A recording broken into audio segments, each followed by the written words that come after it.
Hey guys, welcome to my channel way of K. आज हम start कर रहे हैं पॉलिटी एम लक्ष्मीकांत की बुक रीडिंग। और आज का जो फर्स्ट चैप्टर है ऐतिहासिक पृष्ठभूमि, हिस्टोरिकल बैकग्राउंड। तो स्टार्ट करते हैं वीडियो को। भारत में ब्रिटिश 1600 ईस्वी में ईस्ट इंडिया कंपनी के रूप में व्यापार करने आए।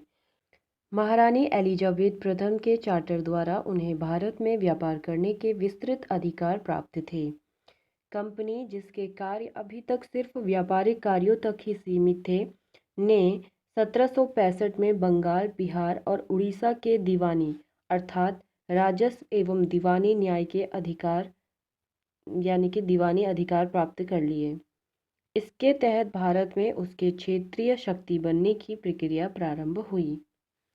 1858 में सिपाही विद्रोह के परिणाम स्वरूप ब्रिटिश ताज ने भारत के शासन का उत्तरदायित्व प्रत्यक्षतः अपने हाथों में ले लिया।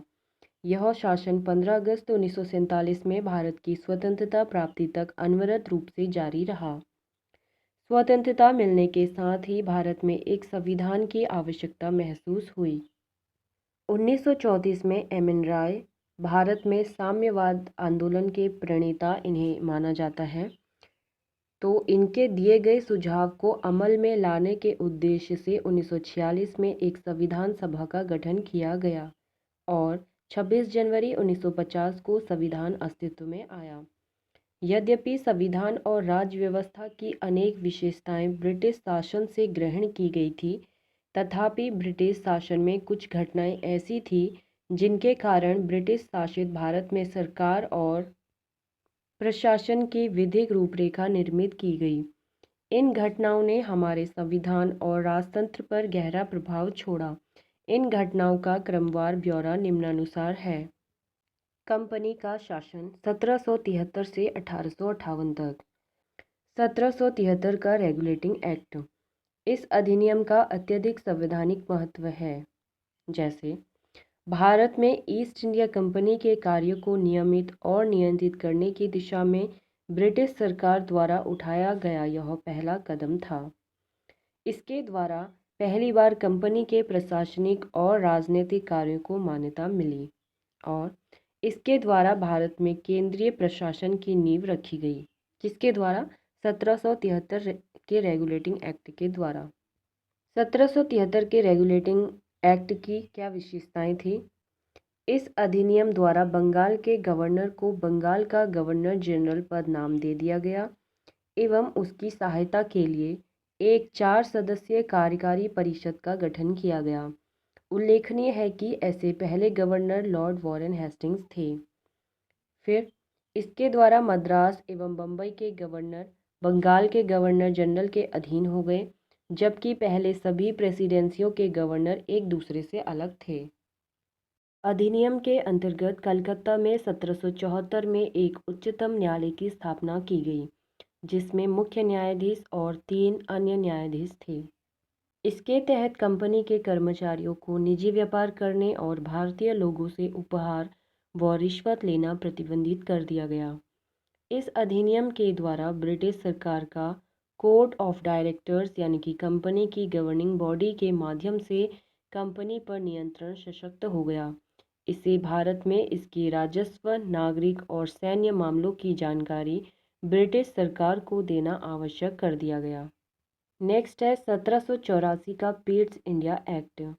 रेगुलेटिंग एक्ट 1773 की कमियों को दूर करने के लिए ब्रिटिश संसद ने एक संशोधित अधिनियम 1781 में पारित किया, जिसे एक्ट ऑफ सेटलमेंट के नाम से भी जाना जाता है। इसके बाद एक अन्य महत्वपूर्ण अधिनियम पीट्स इंडिया एक्ट 1784 में अस्तित्व में आया। इस अधिनियम के विशेषताएं हैं जो 1784 का पीट्स इंडिया एक्ट था।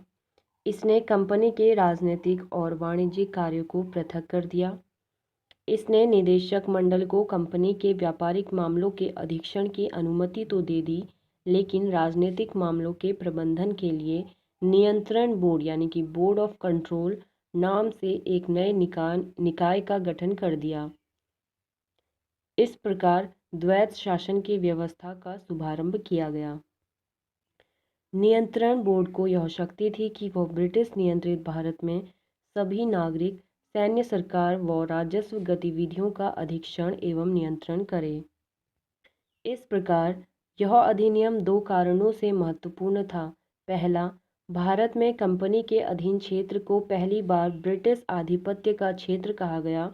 दूसरा, ब्रिटिश सरकार को भारत में कंपनी के कार्यों और इसके प्रशासन पर पूर्ण नियंत्रण प्रदान किया गया। नेक्स्ट है 1833 का चार्टर अधिनियम। ब्रिटिश भारत के केंद्रीकरण की दिशा में यह अधिनियम निर्णायक कदम था। इस अधिनियम की विशेषताएं निम्नानुसार थी। अधिनियम की विशेषताएं: इसने बंगाल के गवर्नर जनरल को भारत का गवर्नर जनरल बना दिया, जिसमें सभी नागरिक और सैन्य शक्तियां निहित थी। इस प्रकार इस अधिनियम ने पहली बार एक ऐसी सरकार का निर्माण किया जिसका ब्रिटिश कब्जे वाले संपूर्ण भारतीय क्षेत्र पर पूर्ण नियंत्रण था। लॉर्ड विलियम बेंटिक भारत के प्रथम गवर्नर जनरल थे। इसने मद्रास और बम्बई के गवर्नरों को विधायिका संबंधी शक्ति से वंचित कर दिया। भारत के गवर्नर जनरल को पूरे ब्रिटिश भारत में विधायिका के असीमित अधिकार प्रदान कर दिए गए। इसके अंतर्गत पहले बनाए गए कानूनों को नियामक कानून कहा गया और नए कानून के तहत बने कानूनों को एक्ट या अधिनियम कहा गया। ईस्ट इंडिया कंपनी की एक व्यापारिक निकाय के रूप में की जाने वाली गतिविधियों को समाप्त कर दिया गया। अब यह विशुद्ध रूप से प्रशासनिक निकाय बन गया। इसके तहत कंपनी के अधिकार वाले क्षेत्र ब्रिटिश राजशाही और उसके उत्तराधिकारियों के विश्वास के तहत ही कब्जे में रह गए।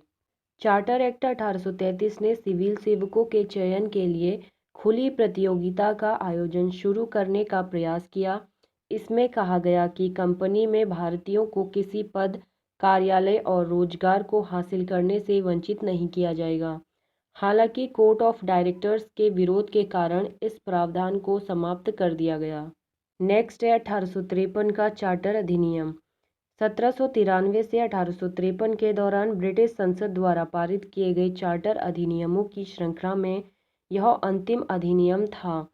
संवैधानिक विकास की दृष्टि से यह अधिनियम एक महत्वपूर्ण अधिनियम था। इस अधिनियम की विशेषताएं निम्नानुसार थी। अधिनियम की विशेषताएं: इसने पहली बार गवर्नर जनरल की परिषद के विधायी एवं प्रशासनिक कार्यों को अलग कर दिया। इसके तहत परिषद में 6 नए पार्षद और जोड़े गए। इन्हें विधान पार्षद कहा गया। दूसरे शब्दों में इसने गवर्नर जनरल के लिए नई विधान परिषद का गठन किया, जिसे भारतीय यानी कि केंद्रीय विधान परिषद कहा गया। परिषद की इस शाखा ने छोटी संसद की तरह कार्य किया। इसमें वही प्रक्रियाएं अपनाई गई जो ब्रिटिश संसद में अपनाई जाती थी।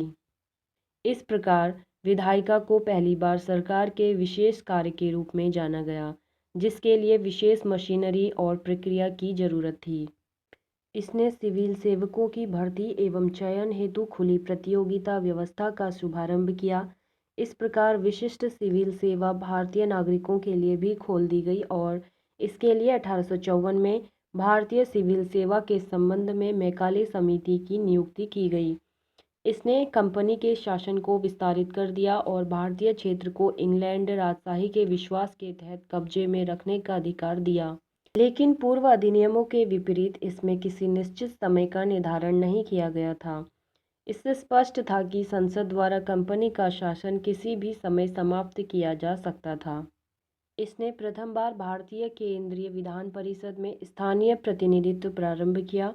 गवर्नर जनरल की परिषद में 6 नए सदस्यों में से 4 का चुनाव बंगाल, मद्रास, बम्बई और आगरा की स्थानीय प्रांतीय सरकारों द्वारा किया जाना था।